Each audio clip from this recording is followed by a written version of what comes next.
guys, welcome to my channel.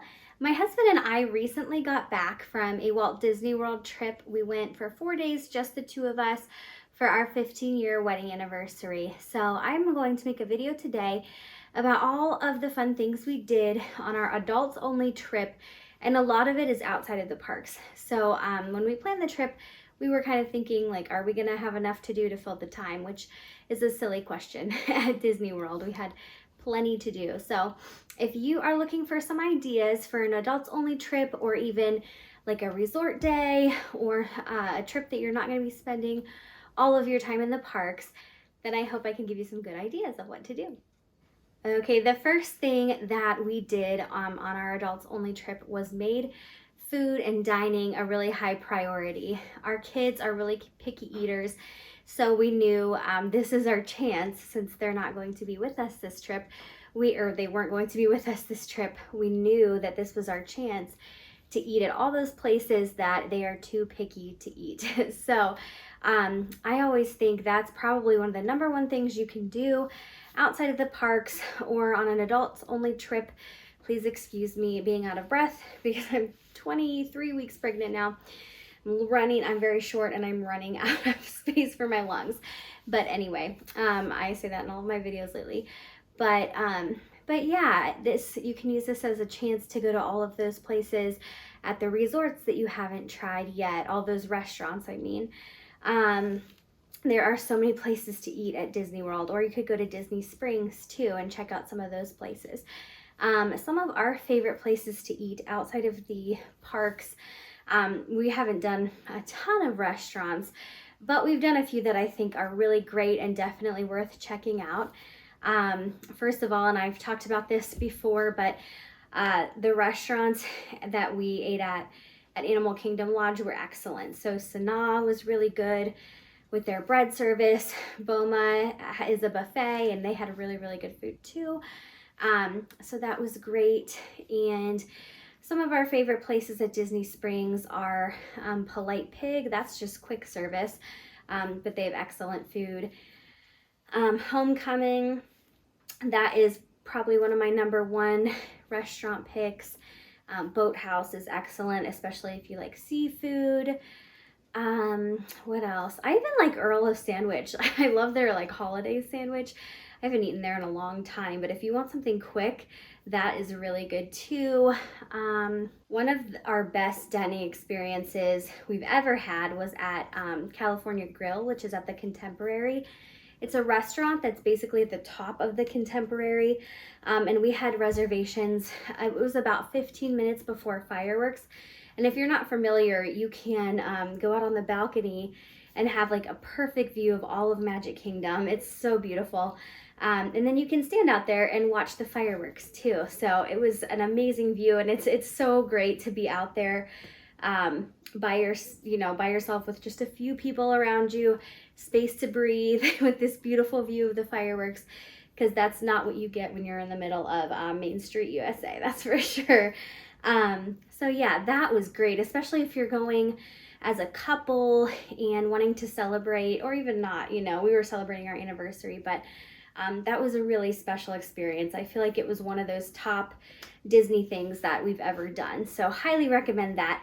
But do some research and check out all of the different resorts. And there are a lot of unique places to eat and lots of things to try. So that's always fun on an adults only trip. Another thing that might be a good idea on your trip, and it's kind of obvious, but shopping. We obviously spent a lot of time at Disney Springs. We went there 2 different days and we checked out a lot of the gift shops. We love World of Disney. You can spend tons of time in there. It's huge. There's a really cute toy store. I think it's called Once Upon a Toy. And we've gotten a lot of cute little gifts and puzzles and stuff for our kids there. That one's fun. And then really close to that is the Christmas shop. I'm not exactly sure the exact name, but that I always have to check that out every time. We usually get an ornament every year for our Christmas tree. So yeah, I mean, there are tons of places. The Co-op, I can't remember the exact name. I'll put it at the bottom, but that store has a lot of unique stuff. And I'm not sure how to pronounce it. It's either Uniqlo or Uniqlo. I've heard it pronounced both ways, but it's almost like, it almost reminds me of like Old Navy. They have a lot of great, just like t-shirts and clothes like that. Some of it is Disney themed, some of it is not, but it's where you're gonna get like the bargain things, and it's pretty good quality too. We've bought some clothes there as well. I always like to hit that up. And then all of the gift shops, like at the different resorts, also have, it seems like every resort has kind of their own unique things. So that was kind of fun too, to go to some of the nicer resorts and check out those gift shops too. We ended up, since our kids weren't with us, we ended up buying way too many souvenirs for them because we miss them so much. Our next activity that we really enjoyed during our trip was resort hopping. So we did this a couple of different ways. We had rented a car, but you can't park at any of the resorts unless you're either staying there or if you have dining reservations. I'm pretty sure those are the only two circumstances that you can park at the resorts. So the way we got around, since we couldn't really drive and park at these places, was first of all, we took one entire morning and we just did a whole Skyliner loop. So we actually took the bus from, we were staying at Animal Kingdom Lodge, so we took the bus from there to Caribbean Beach Resort, because that's one of the Skyliner resorts.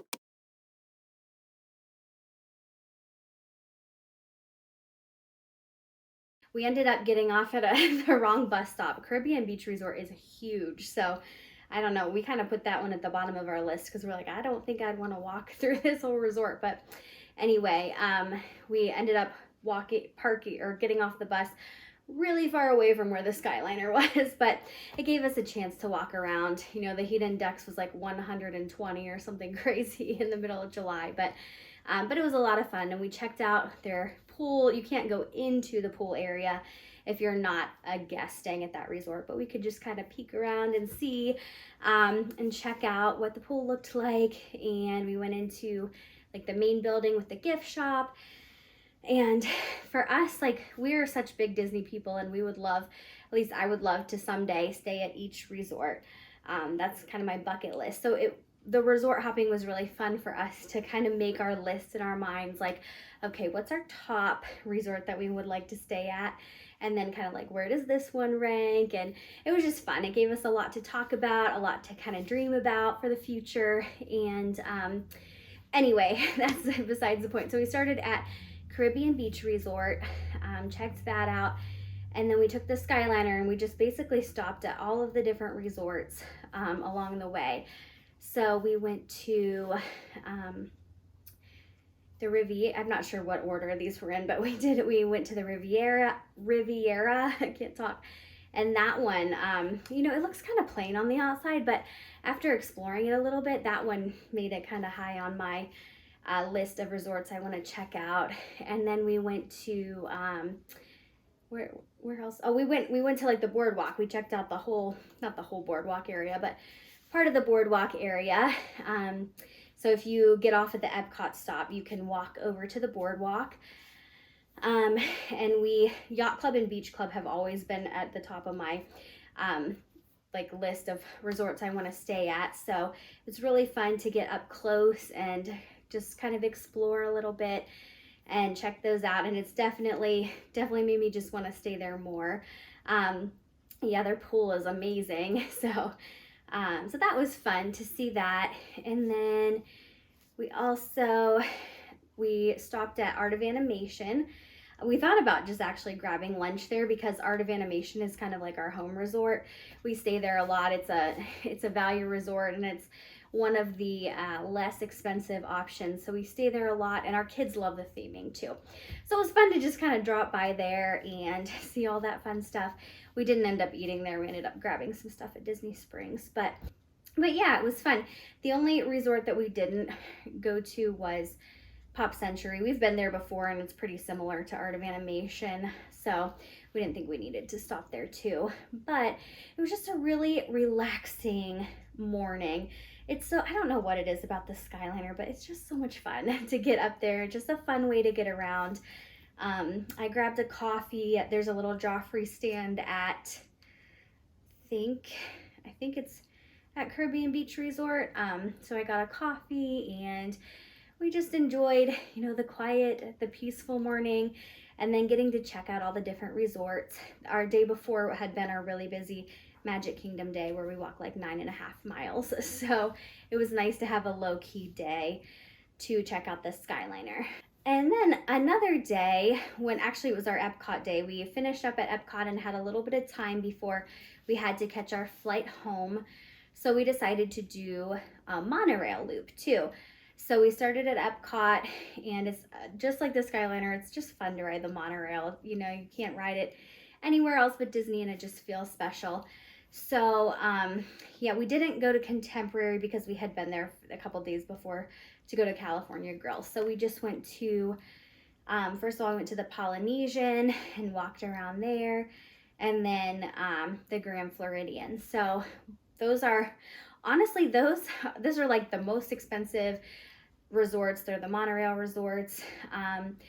But those are not really at the top of our list. It's kind of funny. That's why it was fun to look at some of the resorts that we hadn't been to, because I mean, Polynesian we kind of like, but Grand Floridian we were kind of like, I don't know, like this just isn't really our style. I don't think I would want to stay there. Anyway, my phone just cut me off, but it was fun to just look at some of those more expensive resorts and see what they were like, and you know, decide if we want to stay there someday.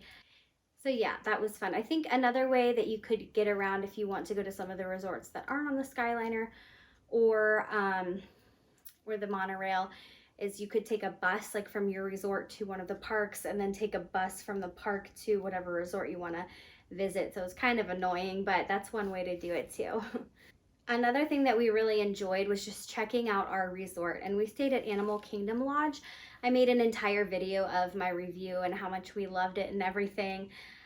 So if you're staying at a Disney resort, it is like a good idea to take a lot of time and just explore and go to the swimming pool and try out the different restaurants. And you know, if you're at a place like Animal Kingdom Lodge, there's animals to look at and just all kinds of fun stuff. So we spent hours and hours our first day just exploring Animal Kingdom Lodge. So yeah, and I think we could have spent even more time. So yeah, that's a good way to spend your time if you're not going to be in the parks. And then we didn't do this trip, but there are other places that you can, or there are other fun things you can do that are like on Disney property. Like one year we went and we did mini golf, and it was so much fun. It was, we went to, I think, Winter Summerland, and it was actually right after Christmas that we were there. So it was kind of fun seeing all the like Christmas decorations there. So that was a lot of fun. And then there's also water parks as well on Disney property. Blizzard Beach and Typhoon Lagoon are the two water parks, which we've never done one of those. That would be really fun.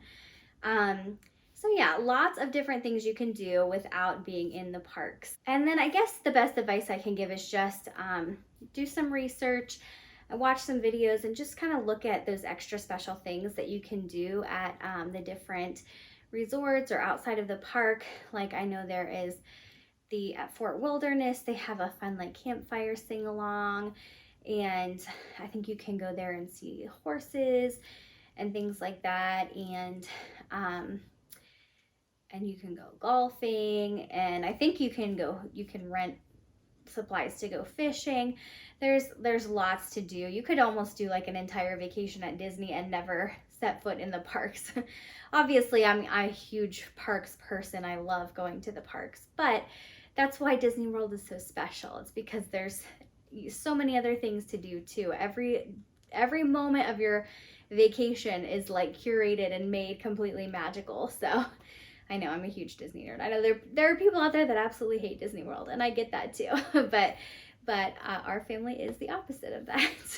So I hope that gives you some good ideas if you are looking for things to do on your Disney vacation that are outside of the parks or that are just going to be adults only. Obviously, Disney World is amazing if you're a kid, and they have so many things to do in the parks and outside of the parks, but I feel like a lot of my friends don't understand. There's a ton of stuff for adults too. It doesn't have to be just kids, and Disney adults are, you know, we're not just going there to see Mickey and stuff like that. There's lots of great things for adults to do too. So if you like this video, go ahead and subscribe for more content like this. And thank you guys so much for watching.